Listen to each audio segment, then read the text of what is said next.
Hello viewers, I am Sriram B from CSEF Amrita Vishwadhyapitham. I am going to narrate about the slaying of Jarasandha. In the ancient kingdom of Magadha, where once King Brihadratha sought the blessings of fatherhood from a sage, the impossible was made real. But with the twist of fate echoed across time, Jarasandha, born of two halves joined by Rakshasi Jara, grew into fearsome king with unmatched might. It his unnatural birth carried with it a deadly flaw, a body that could be split apart easily as it had been fused. Years passed, and Jarasandha rose to power, forging alliances with tyrants like Kamsa and Hamsa, spreading fear across Bharat. But when those allies fell slain by Krishna, the tides began to turn. Now isolated Jarasandha stood vulnerable, and the time had come to end his reign of terror.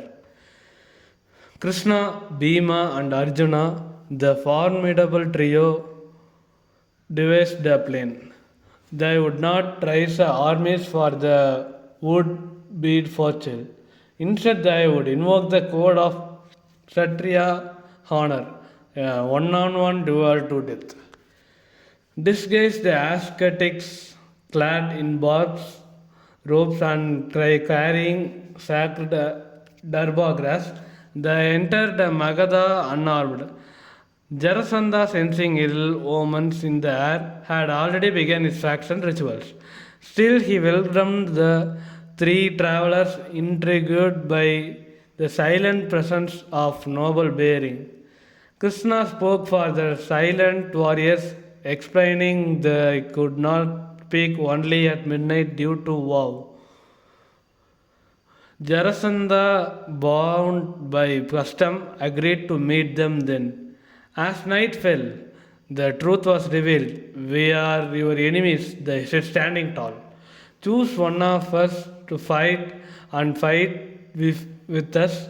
If you dare, Jarasandha.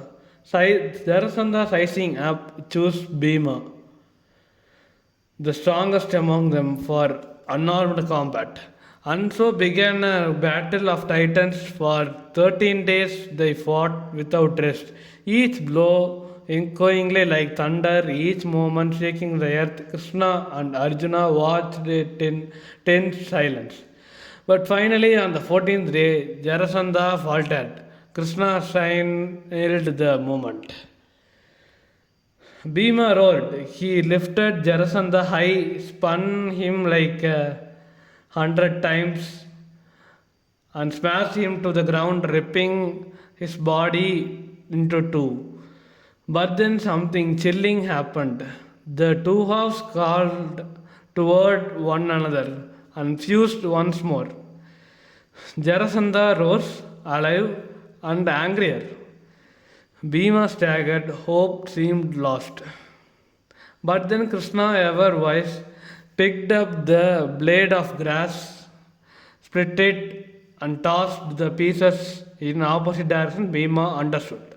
With a renewed cry, he attacked again, and once more he tore the Jarasandha apart, but this time they flung the halves far away from each other. The magic was broken. Jarasandha, the invincible king of Magadha, was no more. From the presence of beneath his place, Krishna freed the captive kings, 86 in number, who had long awaited salvation.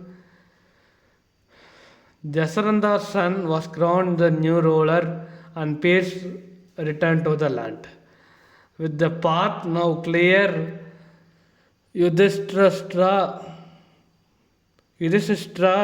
could finally perform the grand Rajasuya Yagna, the Pandavas shone in their glory. Yudhishthira was crowned emperor. Dignitaries from all the kingdoms arrived, bearing gifts, respect, and envy. But even